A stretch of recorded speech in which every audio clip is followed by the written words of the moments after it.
Welcome back, guys. In today's episode, I'm sharing 10 true disturbing stories about cemeteries in Kentucky. Each story will pull you deeper into the eerie silence of Kentucky's forgotten burial grounds. But before we begin, please consider subscribing, and don't forget to like and share it with your friends. Let me know where you're watching from. Thank you all. Now let's start. By then, I'd been working the night shift at Willowgate Cemetery in Kentucky for 15 years. I'd show up just before 11 every night, sign my name in the big logbook 10:47 p.m. Exactly. That night chat a bit with Darren, the day guy, about whatever burials had gone in, check the service calendar pinned by the clock, and then grab the key ring with the red tag. That tag's basically a passport for the whole property. If you've got it, you can get anywhere. Nights ran 11 to 7. The halls were quiet, no phone calls to juggle, no big family groups wandering in and out, and $2 extra an hour on top. For me, that was worth missing the sunlight. First order of business, always the same. Front gate, locked. West maintenance yard, chain pulled tight. Utility shed, latch clicked. Then I do a slow walk through the office. More out of habit than need checking the bathroom for paper and soap, making sure the little charging cradle for the radios was glowing. Logbook open to a fresh page with a pen clipped to the spine so nobody could claim they couldn't find it. The corkboard had our map. You could tell everything you needed to know about the week just by glancing at it. Green pins for new burials, blue for work orders, yellow for headstones that needed straightening. And way up in the northwest corner, there's a faded oval drawn in pencil, labeled Founders. That's where the oldest stones are. The perimeter loop around the place is just over 3 miles if you stick to the gravel service road and don't cut across. The golf cart lives on a charger by the back door, flashlight wedged under the seat, first aid kit tucked behind it, and the gate keys taped together so they won't rattle loose when you're bouncing over the road. Most shifts are calm. You get a few predictable disruptions, kids daring each other to sneak in, couples cutting across because the fence is the shortest route to where they're going, someone who swears they lost something here but obviously didn't. I treat everyone like they're just out of place, not trouble. Because 9 times out of 10, that's exactly the case. The 10th? That ends with a police report and a trespass warning neatly folded into the log. The night I'm talking about couldn't have started more normal. I even wrote the patrol times in the log's margin without thinking about it. First run at 11, 22nd at 12, third at 1:03. Nothing out of the ordinary. I sat at the desk, ate cold leftovers straight from the container, skimmed last week's notes about a leaning marker in section D, and scribbled a reminder to call maintenance. At 2:01 on the nose, I clipped the radio to my belt and headed out for my 4th loop. Willowgate's layout is simple, long, rectangle, slight hill in the middle. At the far end, there's a line of scrubby trees and a fence marking the township border. That northwest corner is the one that draws the most random visitors, thanks to a roadside pull-off that looks like a legit parking spot. I steered the cart that way without even thinking about it. The motor hummed steady as I climbed the slope, a sound I'd probably miss if it ever stopped. Then I saw something. At first, it was just a shape by the fence. I'm used to shapes. Your brain learns to ignore them until they do something worth paying attention to. This one didn't move, just stood there. I let the cart drift until I could make out a man on the other side of the fence, facing in, hands at his sides, still as stone. The rule book says don't turn a small problem into a big one, so I didn't go straight for him. I kept rolling, curved along the loop, telling myself I'd circle back in about 30 seconds from a better angle. If he tried the fence, I'd catch him in the act. If he left, I'd log it and be done. When I came back, he was gone. That could have meant anything, and usually anything means nothing. Still, something about it nagged at me. I crossed the little service bridge, finished the loop, and decided to swing past the northwest line one more time before heading in. And there he was. Only now he was inside. standing dead center in the gravel road, same posture as before, upright, facing me, not moving. I stopped the cart, shut off the motor. He didn't budge. Mid-40s maybe. Regular jacket, work pants. No obvious weapon, no slouch, no sway, no glassy eyes, none of the tells I'd expect from someone drunk or high. "Sir," I said, voice calm and even, "the cemetery's closed. I need to walk you to the gate." No reaction. I've had vets freeze like that, locked up and staring. I've had teenagers pull the same thing just to see what I'd do.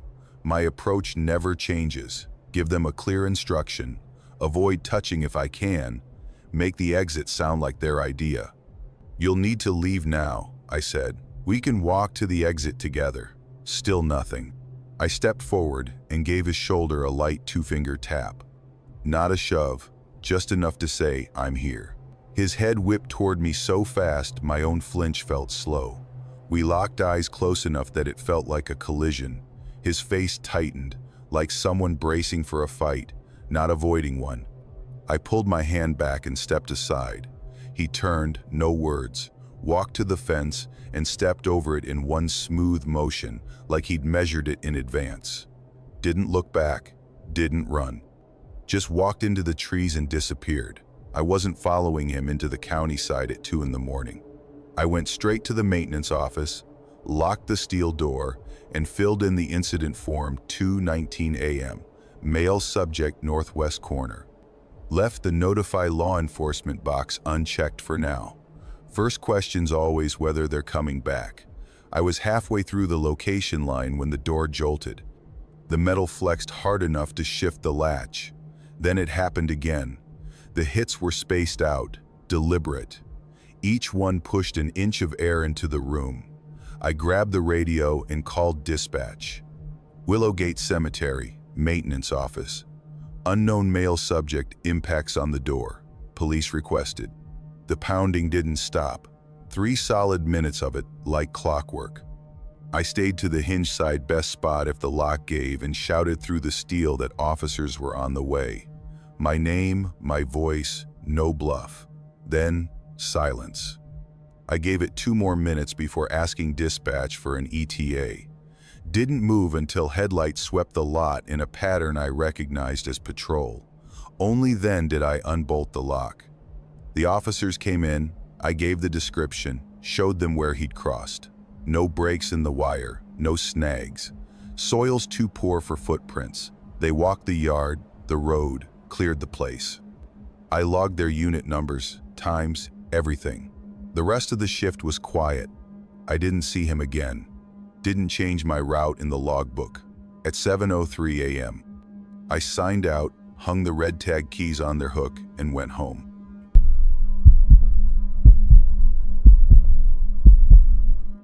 Rowan, that's what it says on my county badge. I clipped it back on after signing out the key for the old cemetery gate from the clerk's desk.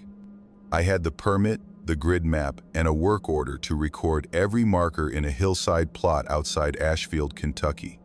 The file called it inactive, unfenced, moderate risk, which sounded like legal code for, you might get poison ivy, but you'll live. My job was straightforward: document, tag, and map. I logged my start time on the clipboard, jotted the odometer reading for mileage reimbursement, and drove until the pavement gave up and turned into a dirt track ending at a pasture fence. The metal gate was chained shut. The key from the clerk fit the padlock. I swung the chain loose, opened the gate wide enough for my car, and parked inside so I wouldn't block the non-existent shoulder. Before I start a solo job, I run through my mental checklist like clockwork compass, spare batteries, empty SD cards, pencils, chalk for lettering, 2 types of measuring tape, handheld GPS, the phone on airplane mode to save power, water, and my lunch bag. I set the GPS to start logging, marked the northwest corner as my grid origin, and tied a bright flag to the first fence post so I could find it again if the grid got messed up. I always work the same way, 10-meter squares, letters running north to south, numbers west to east. I tagged the first corner as A1, took the coordinates, then walked the boundary to get a rough outline on the GPS. The hill sloped steadily upward, with shrubs pushing between stones and an old pasture fence on two sides. About half an hour later, the corners were fixed in my head.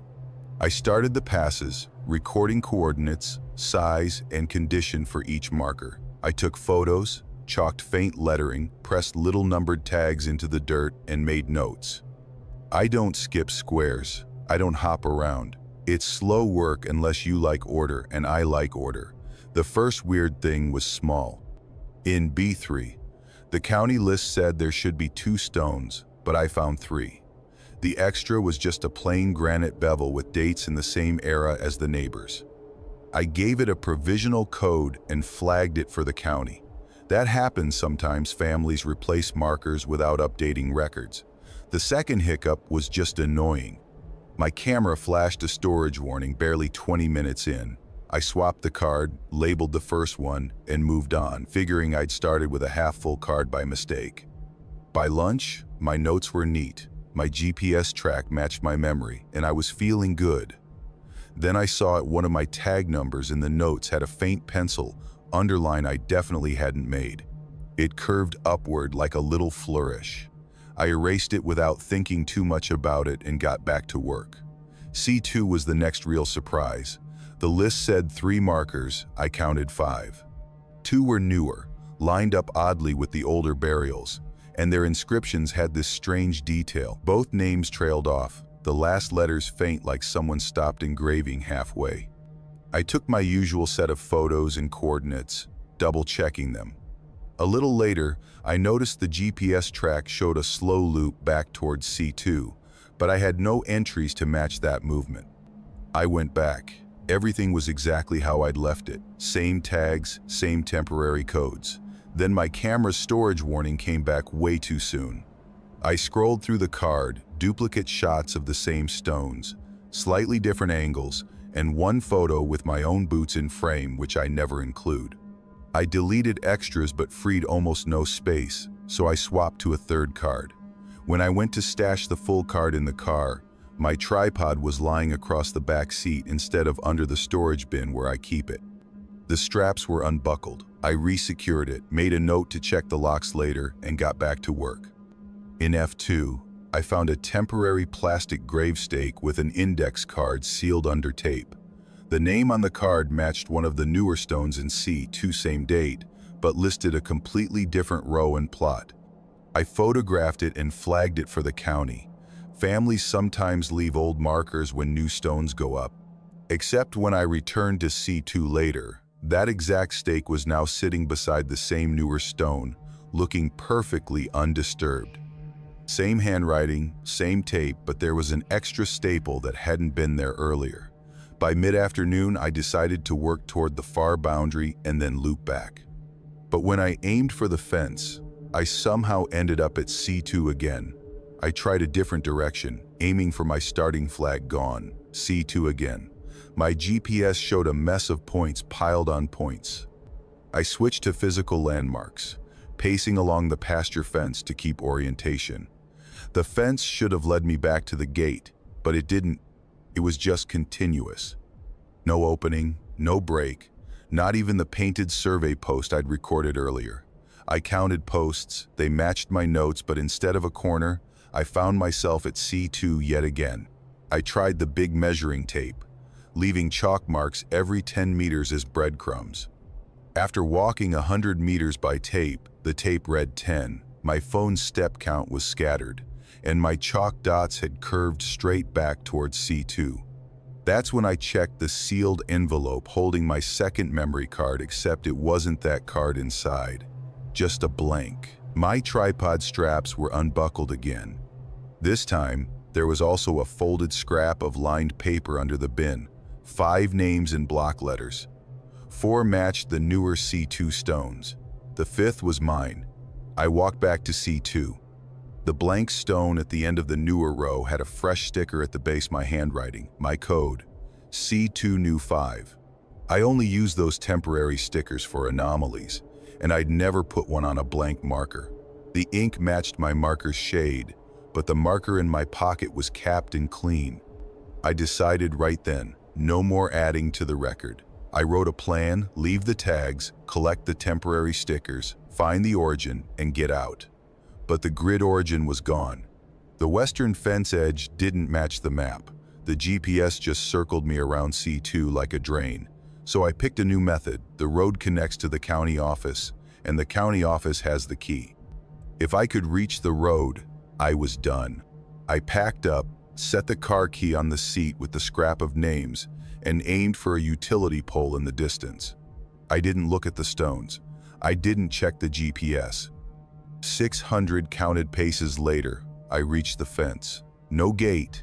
I pressed the wire down, stepped over, crossed the pasture, and hit the road. Distance felt normal again. When I reached the car, the clipboard had shifted slightly. The key was still there, but the scrap of names had been neatly folded and threaded onto the key ring. I pocketed both, left the gate chain hanging loose, and drove straight to the office. I put the clipboard and key on the counter, signed the return time, walked out, got in my car, and drove onto the highway.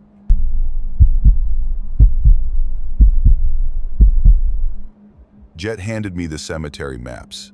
He ran the place and wanted me to check the old paper records against what was actually in the ground. He slid a penciled grid over a photocopied survey across the counter and told me to walk every row, write down each marker, and flag anything missing or unknown. Then he passed me the key, a roll of nylon flags, a clipboard, and a pencil that was basically a splinter with lead. I started at the gate and made myself a system so I wouldn't miss anything. 10 slow steps between stakes. Take a photo, copy the dates, cross-check the plot number with a ledger. If there wasn't a number, I'd plant a flag at the base and write a quick index number on masking tape. I logged the gate as station 0, counted every step, and figured I could build a crude distance scale by the end of the week. The maps went into a plastic sleeve, the bag stayed zipped, and I put my phone on airplane mode so the photo data wouldn't get weird.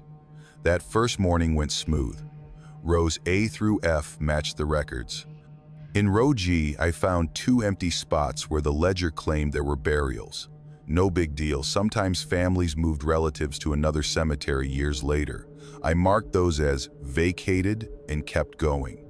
At lunch, I checked my step counts. From the gate to row G's midline, I'd written 312 steps. Coming back, the number was 297. Rewalking got me 304. I boxed all 3 numbers in my notes and scribbled soft ground beside them. Day 2. I headed for the old end, as Jet called it. His map stopped at row L, but the actual ground kept going past the property line on the paper. A low wire fence followed a shallow ditch, and beyond that was scrubby slope. The stones at the edge were smaller, closer together. Names were hard to read, but the dates were fine. 3 stones in a row, same death year, 1912. None of them in the ledger. I labeled them 01, 02, and 03 and flagged them. Around mid-afternoon, I stopped by the fence to count my flags. I started with 50, had planted 12. The bag should have had 38 left. It had 41, counted again 40. Dumped them out, stacked them in 10s 41. I zipped the bag tight and made a note to recheck before leaving. Heading back toward the main rows, I spotted a marker I hadn't logged, a tall, narrow stone just past the ditch on a neat little rectangle of ground. No name, no carving except a single date, 1912, right in the center. I balanced the clipboard on my leg and took a picture. The thumbnail came up black. Tried again, black. I photographed my boot, my hand, the fence, those were fine. Turned back to the stone, black again. I walked around it looking for a hidden number. Nothing. I poked the pencil lead into the edge, normal stone, tiny gray nick. I wrote 1912, no name, beyond line, photo fails, and underlined it twice. Next morning, I brought Jet to the spot. We walked in silence until we got past the ditch. I pointed. The rectangle of ground was there, but the tall stone was gone. Jet said the cemetery stopped at the drawn line, tapped the map sleeve with his nail. I showed him the 3 flagged 1912 stones. He flipped through the ledger, stopped at row M, then looked at the fence and said those families weren't in his records. Maybe private markers outside the property, he suggested. I told him they were inside the fence. He said the survey said otherwise. I dropped it. Later, I remeasured the distance from the gate to the edge row, 335 steps, coming back 321. 10 paces equaled 7, 9 meters every time I tested. I chalked a hash on the fence post at that mark and used it as my new reference.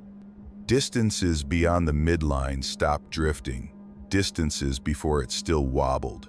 I rephotographed the 3 flagged stones, no problem. Tried the missing tall stone spot black photo. At lunch, I grabbed extra notebook pages from the office. Jet asked if I was finding misalignments. I said the older section needed a fresh survey. He said he could bring the transit out later in the week. He asked who hired me. I gave him the name from the county email. He said he'd met that person once at a conference. Back outside, I noticed my pencil had started slipping 1912 into birth years on stones where it didn't belong.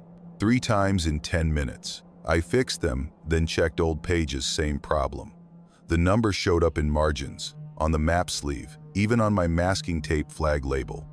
I wrapped a fresh label and tossed the old tape into the trash pouch in my bag. 10 minutes later, that same tape was sitting on the map.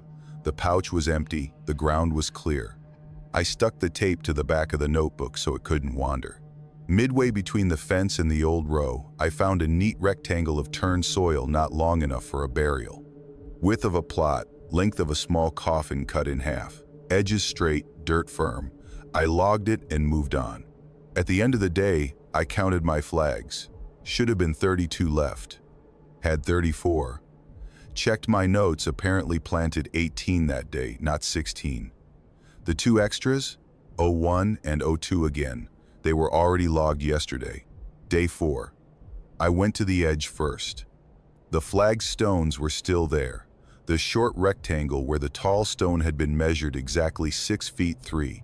I had never measured it before, so I wrote it down.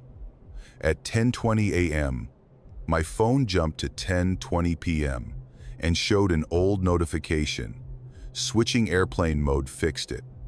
I took a photo of my watch next to the phone normal. Tried photographing the rectangle black. At noon, I tried to print a new grid map in the office. The grid shifted a column right each time, cutting off row L. Even a test page with only my name came out with Vesper centered and 1912 faintly under it. Jet told me to use the old copies. He asked if I'd seen the tall stone again. I said no. I showed him the black thumbnails. He shrugged. Cameras fail all the time. Around 2, I tripped over a string between 2 markers. Following it, I saw short lengths of twine connecting certain stones, always ones with 1,912 inch, the birth or death year.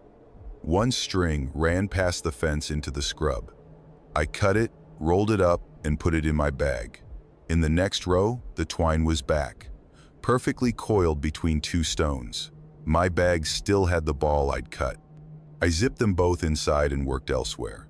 I ran a test, left my notebook on a stone in row D, took a photo, walked 50 steps, came back, it was on a different stone. Each time I repeated the test, it moved in a pattern. On the 7th try, it ended up beside the fence at the old end. I stopped testing. Later, the office clock said 3:17, my watch 4:02, and the computer 11:11, frozen. I left a note saying I'd finished the edge row and returned the key. Back at the fence, I measured distances again, still wobbled. Crossed the ditch.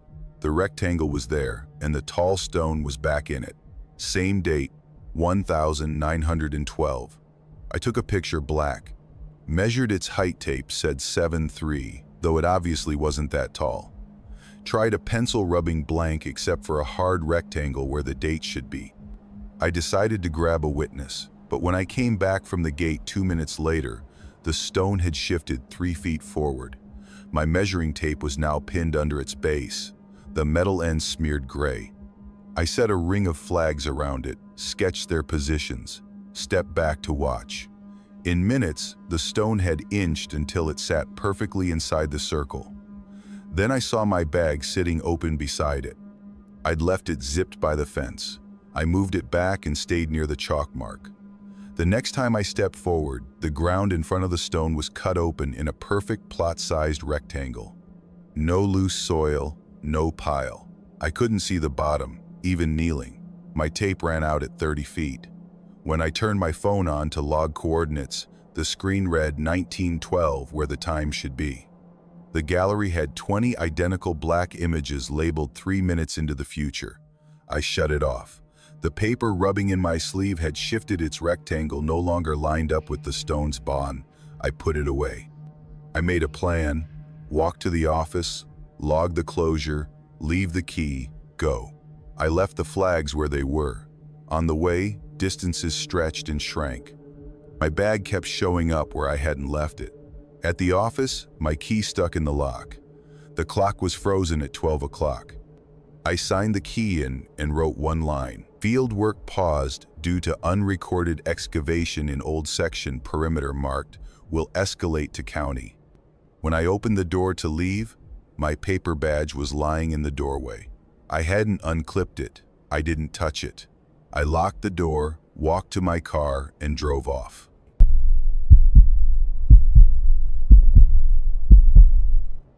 I was 29 when it happened. My cousin, Erin, called me one afternoon while I was halfway through making a sandwich. She's the kind of person who doesn't call unless it's important. Usually we just text, so I figured maybe someone was sick or there'd been a family emergency. Instead, she jumped straight into it. "You've got the car. Can you go check the old family cemetery?" Someone in Waverly said graves have been messed with. That caught me off guard. The cemetery is out on this forgotten strip of land our families had for generations. I'd been there a handful of times as a kid, usually with my parents, for Memorial Day or to plant flowers, but we stopped going after my grandparents passed. Nobody lives nearby anymore. It's way out in the sticks, 40 minutes to the nearest gas station, and the road past that point is more loose gravel than actual pavement. I told her, sure, I'd go, partly because it felt like the right thing to do and partly because I didn't think it would be a big deal. In my head, I pictured pulling up, walking through, snapping some photos, and texting her that everything was fine. Maybe I'd even stop for a coffee on the way home. The drive started out familiar, past the same old barns, the leaning telephone poles, but by the time I turned onto the gravel road, it felt like I was heading into somewhere that didn't entirely want visitors. You know that feeling when you realize it's been miles since you've passed another car? The cemetery looked exactly the way I remembered it, except for one thing. The gate is this old iron thing, rusted brown, leaning a little forward like it's been slowly losing the will to stand for decades. But when I pulled up, the padlock was gone. The chain was still looped there, dangling in place, but not secured. When I pushed it open, it let out a groan so loud it bounced off the surrounding hills. Inside, it was like time had paused, rows of stones leaning at angles, some cracked, others broken completely. Here and there, the grass had given up entirely, leaving bare dirt patches. Weeds were muscling through the gravel paths. I headed straight for the back row where my great-grandparents are buried. My great-grandmother's stone looked exactly the same, solid, upright, but my great-grandfather's grave, the dirt around it was wrong, uneven. Not like the soft hump of a new burial, more like someone had dug into it, then tried to smooth it out and pretend nothing happened. I crouched down and pressed my palm to the dirt. It gave under my hand more than it should have. I told myself, graves settle over time, and we'd had a lot of rain lately, but something about it made me want to glance over my shoulder. Then I spotted something that tightened my stomach, fresh boot prints in the mud. Big ones. They circled another grave 3 times before leading toward the trees at the far edge. But they didn't connect to any path. A few feet in, they just stopped. No more prints, no bent branches, nothing. Like the person had just stopped existing right there. I stood there for a good 30 seconds, debating whether I was curious enough to check. I wasn't. I turned back toward the path. That's when I noticed one of the headstones I'd passed earlier was now leaning sharply forward, like something had shoved it from behind. It wasn't a small stone either, it was one of those thick granite markers that usually takes a team to move. I scanned the place. Nothing. No movement. But the air had this weight to it now, like the quiet wasn't just empty, it was watching. I decided I'd done enough for Aaron. I started walking faster toward the gate. That's when I heard it. A slow, scraping sound, stone dragging across stone. It was coming from the far corner, near the oldest graves. I almost kept going, I really should have, but my head turned anyway. That's when I saw it. A tall monument, taller than me and easily the weight of a car, was sliding backward. No one behind it, no equipment. Just this steady, grinding movement until a dark gap opened beneath it. I froze. Then came the sound from inside, a dull thump, then another, heavy, rhythmic, like something hitting wood from underneath. That was enough for me. I turned and started toward the gate at a near run.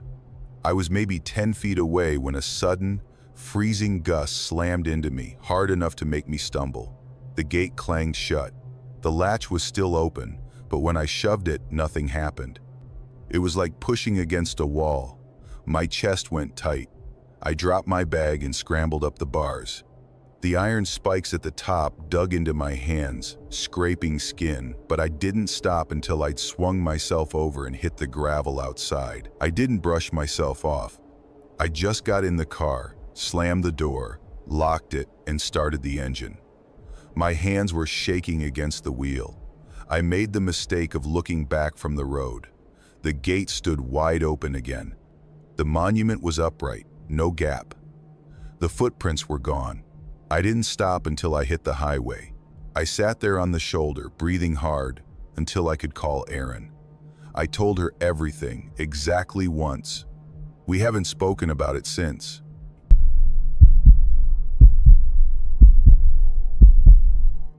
I was 41 when it happened, and I'd been in Oak Ridge, Kentucky for a little over 6 months. I'd moved there for what I thought would be a slower, easier pace. My little rental house was nothing fancy, peeling paint, creaky floors, but it had a wraparound porch and sat far enough from town that the nights were pitch dark and dead quiet. About a mile away, hidden behind a thick wall of oaks and sycamores, there was a cemetery the locals called Miller's Rest. The name didn't make sense, none of the stones had Miller on them, and no one could tell me where it came from. The place dated back to the mid-1800s, but unless you already knew exactly where to turn, you'd never find it. The entrance was just a narrow dirt track that curved off the road and disappeared into the trees. I'd driven past that turn plenty of times. Always noticed the little gap in the tree line, but never thought much of it. People in town like to tell the usual small-town cemetery stories, kids daring each other to sneak in at night, hunters swearing they'd seen lanterns swinging between the graves. I figured it was just a local pastime to keep the place interesting. That's why, when my neighbor Paul knocked on my door one evening, the cemetery wasn't the first thing I expected him to bring up. He told me the last storm had taken down a lot of branches out there, said the volunteer maintenance crew was backed up for weeks, and if someone didn't clear them soon, they could damage some of the older stones. Then he just looked at me and asked if I wanted to help. Paul's not the kind of guy who asks for help lightly, so I grabbed my gloves and a handsaw. We headed out just before dusk. Paul drove his little utility cart, one of those squat, rattly things that sounds like it's about to give up on every hill, and I walked behind, swinging the saw over my shoulder. The track into the woods was rough, full of deep ruts, where old tires had sunk into mud long ago. The farther we went, the cooler the air got, and it felt like the sound from the road behind us had been cut off completely. When we finally reached the gate, I remember thinking it looked exactly the way a gate to an old cemetery should look. Iron bars crusted with rust, one hinge so warped that the gate never fully closed. It hung there, leaning in just enough to look like it was waiting for someone to push it wider. Inside, the place was smaller than I'd imagined, maybe 30 graves in total. Most of the headstones leaned like tired teeth, and a few were so weathered that the names were just shadows of letters.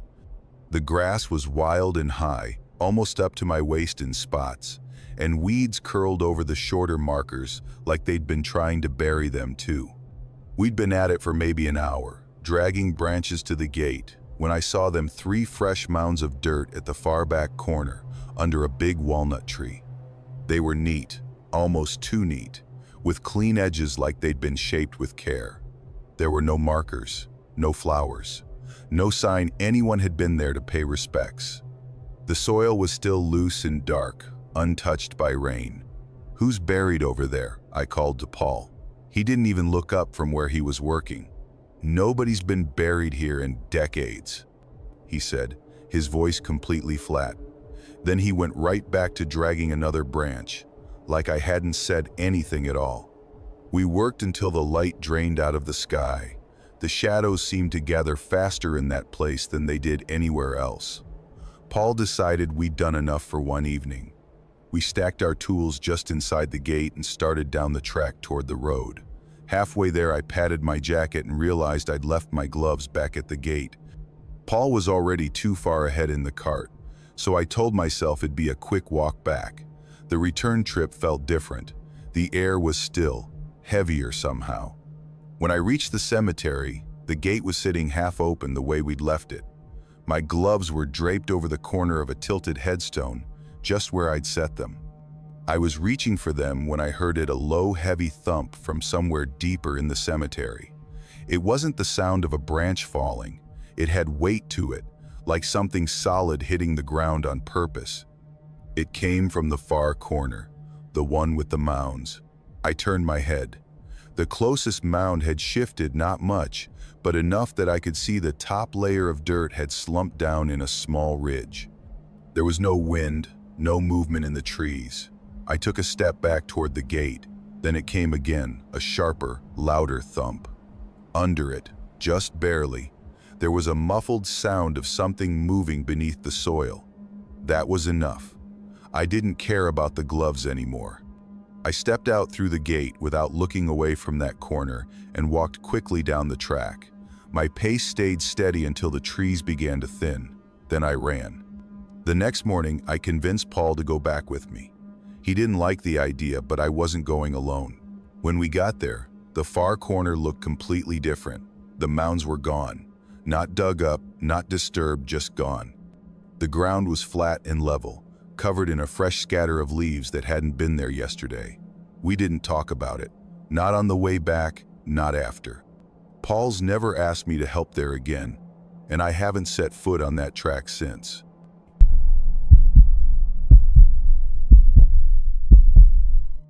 Behind me, my friend Mason lugged the camera case and a cardboard box of bright orange survey flags.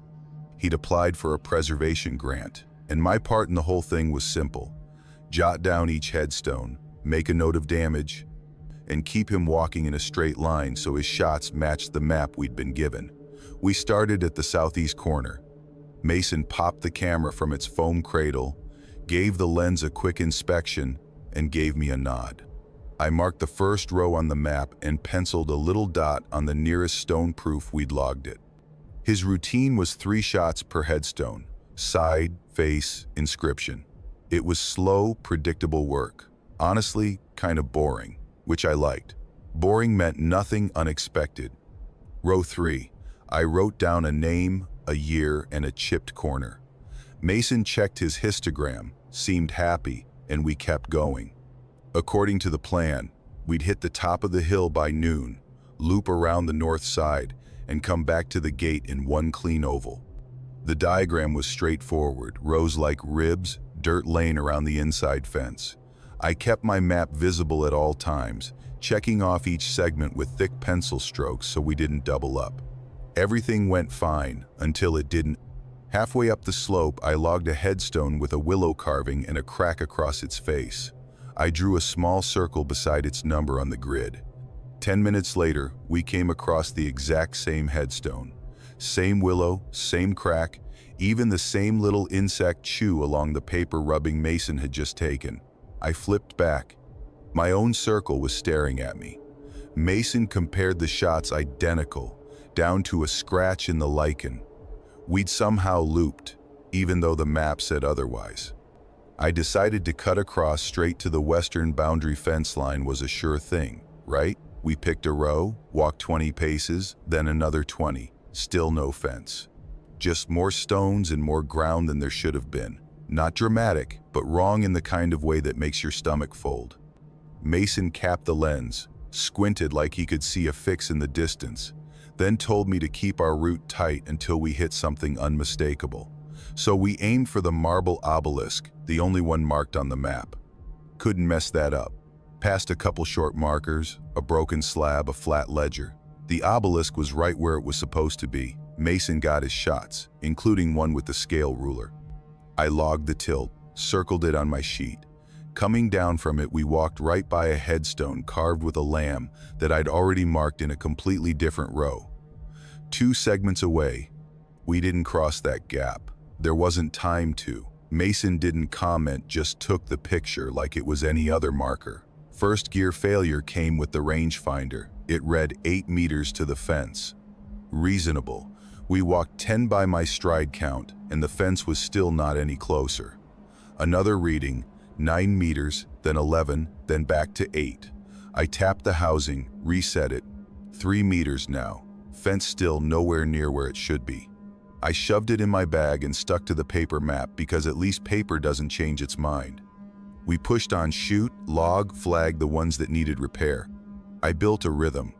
The loop kept spitting us back to markers we'd already seen, so I taped the map to my clipboard, drew arrows, checked off every row we planned to cross.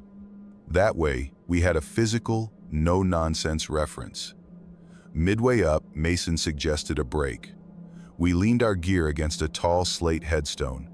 I pulled 2 granola bars from my pocket, stuffed my wrapper back in after eating because littering in a cemetery feels wrong. Mason wiped his hands and reached for the camera.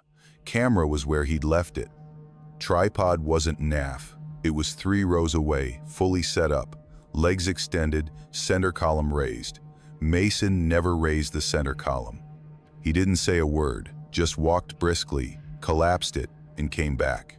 I mentally logged, equipment repositioned, no explanation. Next, the clock.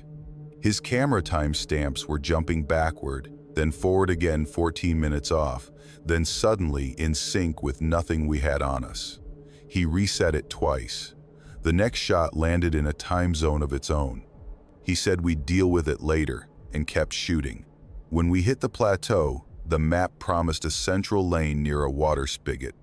I spotted it, pointed. Mason raised the camera to get a shot. In the frame behind the spigot, the cemetery gate sat wide open, even though the real gate was 200 yards behind and to the right. I looked with my own eyes, nothing but grass and stones. He took a second shot. In that one, the gate was closed. He didn't bother guessing out loud. The next glitch was mine. I marked a repair candidate with chalk at the base. 3 stones later, Mason asked me to confirm the grid number. The chalk dot was gone. A dot same size, same chalk was now on the stone to the left. I replaced it. 2 rows later, both dots had vanished, and a new one appeared on a headstone I'd never touched. I gave up and wrote a note. Marks move relog without field dots. At the hill's crest, Mason shot a panorama. The obelisk showed up twice, once where it should be, once 100 yards off. Second attempt, only 1 obelisk. No celebration. We decided to finish the north loop and leave. Easier said than done. The descent stretched forever. The lane never met us where it should. New markers appeared, names I hadn't seen, dates in strange pairs. Mason finally picked a tree beyond the fence and lined up the tripod like a scope. We walked straight for it.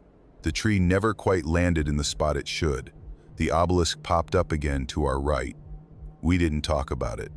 I tried marking our trail 3 bright tape flags in a row. 10 rows later, they were still there. 5 more rows, and a 4th flag appeared, tied exactly the way I tie them, but 2 stones off our line. I didn't retrieve it. Inside a small family plot, a missing chain link returned between glances, only to disappear from another spot. I stopped logging the chain entirely. Our phones disagreed on the time. The camera time disagreed with both. Mason finally said, "Straight, no more stops." Eventually, the lane reappeared, curving as it should toward the perimeter, except it spat us back into the middle again. We cut across. The lane popped up 3 rows to our left.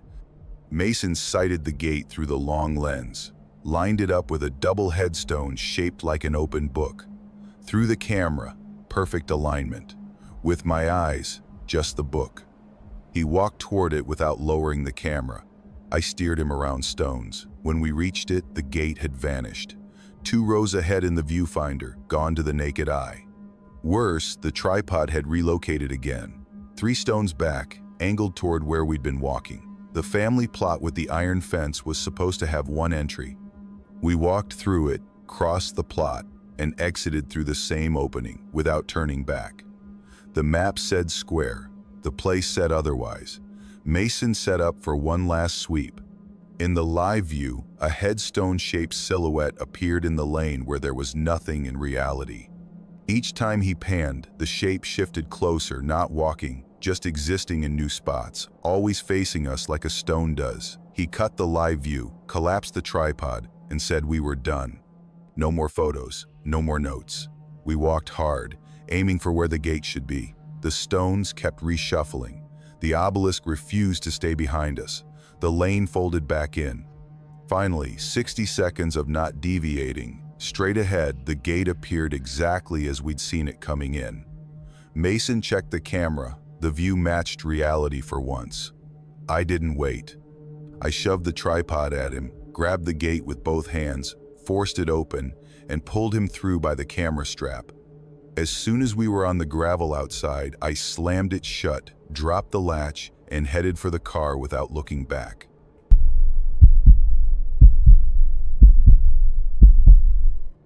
The cemetery sat way out at the end of this narrow gravel road in rural Kentucky, tucked behind a white clapboard church that looked like it had been giving up on itself for decades. The paint peeled in big curls, the kind you could probably pull off in whole strips if you wanted, and the front steps sagged just enough to make you wonder if they'd hold. The place hadn't hosted a real congregation since before I was born. Locals said it closed in the early 70s, and standing there, you could believe it. It wasn't falling down, not exactly, but it had that feeling of a building no one loved anymore. A small historical preservation group in the county had contacted me about documenting the older gravestones before weather and time erased them completely. Some of them were so worn that even now you had to squint to read them. My instructions were straightforward: take clear photos, write down the inscriptions, send the files over. A couple of afternoons' work at most. The drive out there was quiet, just empty 2-lane roads cutting through fields. When I pulled in that afternoon, the place had that strange kind of emptiness where nothing's technically broken, but it still feels like it's been hollowed out. Gravel popped under my tires until it turned to packed dirt by the church. I parked beside it, killed the engine, and sat for a second longer than I needed to. No real reason, just that weird little pause you take when you feel like you're the only person around for miles. The cemetery gate hung slightly off its hinge, but it opened without a fight. I stepped in, camera bag slung over one shoulder, and started with the first row of graves. The newer ones, well, newer being relative, were simple enough. Mid-20th century markers, still legible, some with sun-faded plastic flowers that looked like they'd been out there a year or more. A few had little trinkets at the base, coins, figurines, the kinds of things people leave when they don't visit often but still want to leave something behind. I worked my way down the hill, my pattern pretty much automatic. Kneel, read, photograph, jot the notes, move on. With each row, the stones leaned more, their edges rounded from decades of weather. Some were so faint I had to run my fingers over the carvings to feel the letters. That's when I saw it. Halfway down the slope, near the tree line, was a headstone from 1892. It tilted slightly but was still holding upright. Right next to it, though, was something that didn't belong, a patch of soil that looked freshly dug. It was darker than the surrounding ground, looser, and formed a mound about 6 feet long. There were no flowers, No marker, nothing in my reference notes about a recent burial. And there wasn't a single sign of the tools you'd expect. No shovel, no wheelbarrow, no tracks leading to it. I stood there for a moment, just looking at it, before pulling out my camera and snapping a photo. Then I made a quick mental note to ask the preservation group about it later. 15 minutes passed. I'd moved a dozen stones over when I glanced back toward the spot. The mound was gone. Not partially flattened or spread out by rain, just gone. The ground was perfectly level, grass and all, like it had been that way for years. I blinked a few times, squinting, trying to match the view in front of me with what I was sure I'd just seen.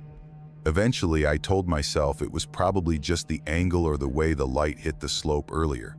I've talked myself out of stranger things. Still, there was this low, creeping tension sitting at the back of my neck as I kept working. By the time I reached the last row near the woods, the place had gone completely still. No cicadas, no breeze, nothing. The kind of silence that feels too full. I crouched to get a low angle of one particularly worn stone, pressed the shutter, and my camera screen glitched. Bands of static cut across the preview, twisting the image into something unrecognizable. I frowned, tried again. Same result. I wiped the lens, checked the battery, switched to my phone camera. Every single shot came out warped. Not blurry, warped, like the subject itself had been stretched and bent before I took the photo. I was about to move on when I noticed someone. Up by the church, at the top of the hill, a figure stood perfectly still. Too far to make out details, but I knew they were facing me, watching. My first thought was that maybe a caretaker had shown up, but when I stepped toward them, they slipped out of sight in a way that was too quick, too deliberate. I climbed the hill faster than I'd intended, eyes locked on the path so I wouldn't trip. My pulse stayed steady, but my chest felt tight in a way that made me very aware of my breathing. When I rounded the side of the church, there was no one there. Just peeling paint, weeds pushing through the cracks in the steps, and that silence pressing in again. Then I heard it. A dull, heavy thump from behind me, down in the cemetery. I turned. The mound was back. This time it was taller, like more dirt had been piled onto it in the last half hour. Loose soil spilled unevenly into the grass. And sticking out from the very top was something pale and curved. I walked toward it before I could talk myself out of it. It was bone. The smooth, yellowed edge of a jawbone pushing up through the soil. My hands twitched toward my camera, but the thought of taking a picture of it made me feel cold all over. I shoved my camera into my bag without bothering to zip it and started back toward the car. I'd made it halfway across the lot when a second thump came. The car door slammed, the engine turned over, and I reversed hard enough to send gravel flying behind me. I didn't slow down until I'd put 20 miles between me and that church.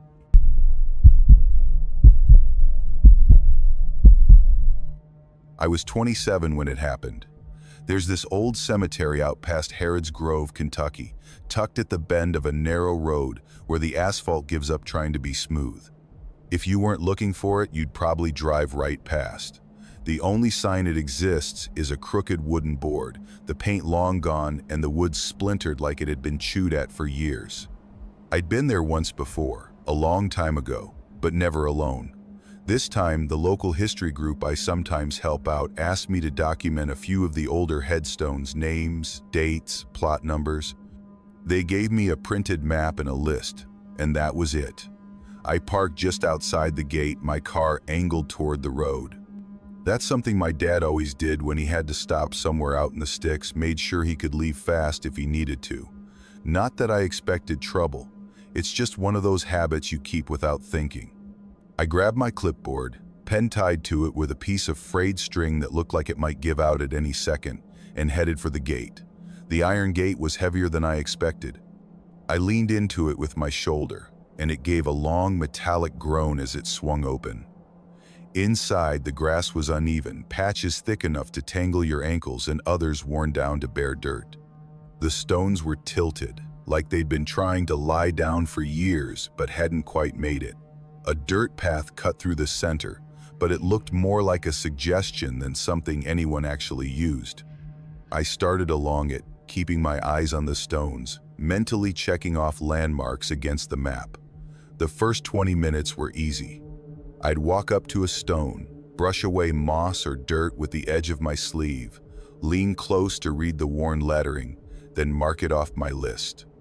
Sometimes the names matched perfectly, sometimes the dates were too faded to trust, so I took a photo. The work was quiet, the kind of quiet that just becomes background noise after a while. And then I noticed them. A row of headstones I didn't remember seeing on the map. These were different edges, still sharp, lettering crisp and dark, like they'd been cut in the last year. I checked the list. Not a single one matched. I figured maybe they'd been added after the list was made, so I started writing them down anyway. I glanced up mid-word to recheck a date and did a double take. The row looked longer, not dramatically, just enough that the last stone seemed farther away than it had been a few seconds earlier. I told myself the uneven ground was messing with my depth perception, but I tested it, took 3 careful steps forward, and the row seemed to stretch again, almost lazily, like it was trying not to be noticed. That's when I felt it, the air heavier on my shoulders, like I'd been standing under a low ceiling. I made myself turn back toward the main path. It wasn't there. Where the path should have been was another row of stones. These ones were all different shapes and sizes, placed at odd angles. They looked like they'd been collected from different cemeteries and dropped here. I turned in a slow circle, every direction, graves. More than I'd seen when I came in. The grass was higher now, up to my knees in places. My brain tried to keep up. Maybe I drifted into another section. Maybe the map was wrong. That's when I heard it. A faint scraping sound, somewhere behind one of the newer stones. It wasn't leaves. It wasn't wind. It was thicker, heavier, like soil shifting. I stood perfectly still, holding my breath. The sound stopped. Then, 3 taps. Slow, evenly spaced. From the far side of the stone right in front of me, the pen in my hand suddenly felt ridiculous. I stepped back, slow, my eyes locked on that headstone. I turned to head for the fence, only to realize it wasn't behind me anymore. Instead, more graves. Closer now. Their inscriptions caught my eye as I passed every single date recent within the last month. Then I saw it, a stone with my name, my full name. Below it, today's date. My chest locked up. The ground under me felt soft, like it had been dug recently. My shoe sank just enough that I felt the give of loose dirt. I yanked it free. Somewhere in the process, I dropped the clipboard. I started moving, not caring where. I weaved between the stones, brushing against cold granite. My breathing was loud, ragged, and every step came with the creeping certainty that something else was moving just out of sight, keeping pace. Then, without warning, the fence was there. Just a few feet away, I didn't question it. I shoved through the gate, nearly tripping on the uneven ground outside, and sprinted for my car. My hands shook so badly I missed the ignition on the first try. I didn't look back until I was miles away.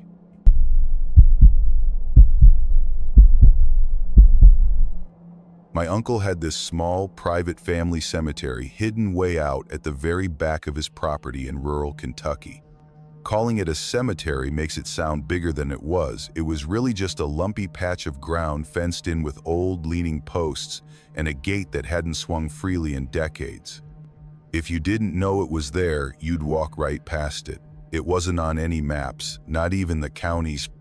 You could see the land sagging in places, the stones tilted at odd angles, and patches where the grass didn't match the rest. The headstones were worn down to the point where most of them looked like unmarked rocks. Any words carved into them had long ago been erased by time and rain. My uncle had once told me most of the graves were from the late 1800s, maybe early 1900s. When I asked how we were related to the people there, he just shrugged and said something about distant cousins and a few generations back.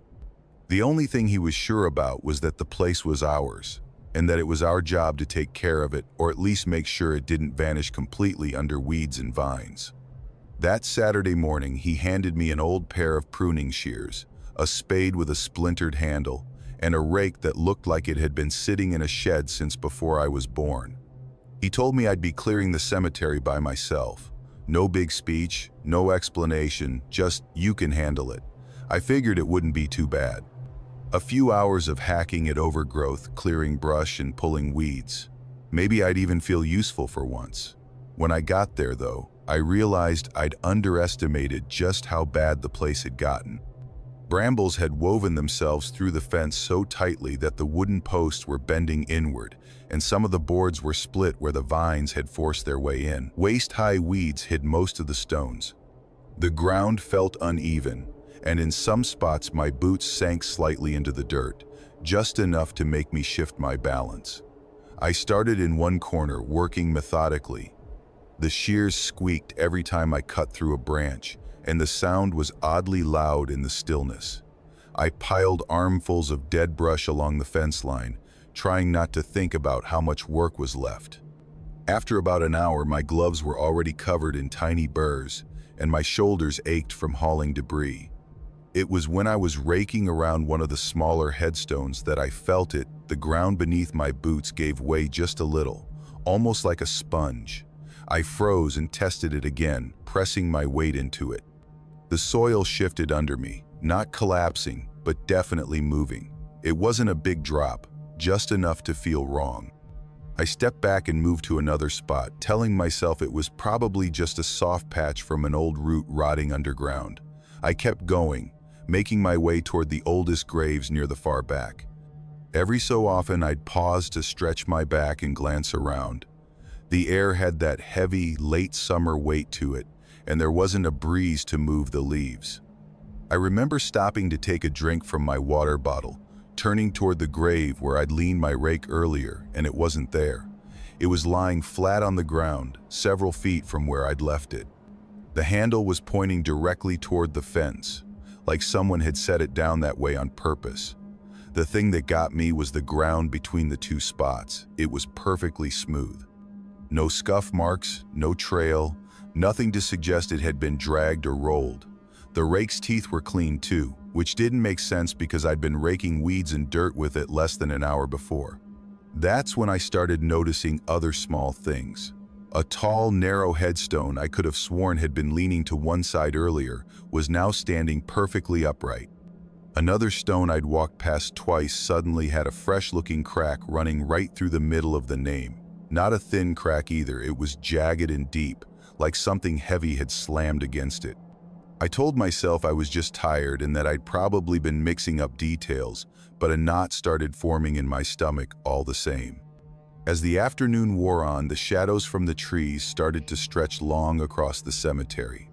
They cut the ground into sharp, uneven patches of light and dark, and it made the stones look like they were shifting in place when I glanced at them from the corner of my eye. I told myself it was just the light playing tricks. I was gathering my tools, ready to call it for the day, when my eyes drifted back to the first grave I'd cleared, the one where the ground had felt soft. Only now, the top of it was covered with a thin layer of fresh, dark soil. It was damp, like it had been turned over recently. The stone was so weathered it was barely more than a lump, but I could still read one thing clearly: the date, the 9th of August, 1913. It was the 9th of August. I remember just standing there, staring, when I heard its slow, deliberate footsteps in the grass behind me. Not rustling, not the random movement of an animal. These were evenly spaced, each step pressing just enough into the ground for me to feel a faint tremor in my boots. I spun around. No one. The steps started again, this time circling me in a wide arc. They passed just behind my left side, then faded slightly before picking up again toward the far corner of the cemetery. My pulse was hammering in my ears, but I found myself moving toward the sound. That's when I saw the dirt in front of one of the stones shifting, slowly, steadily. It was the same kind of movement you'd see if something was pushing upward from underneath. The mound lifted no more than an inch before settling, then rose again like it was breathing. I didn't stay to watch a third time. I dropped the rake, the spade, the shears, everything, and headed for the fence. I didn't bother with the gate. I climbed over in 2 awkward, scrambling motions, nearly catching my jeans on a nail. I walked fast down the narrow dirt path toward my truck, not looking back, not even when my foot caught a root and nearly sent me face first into the ground. It was a quarter mile back to the truck, and by the time I yanked the door open, my hands were shaking so badly I fumbled the keys. I sat there, gripping the steering wheel until my breathing slowed enough to turn the ignition.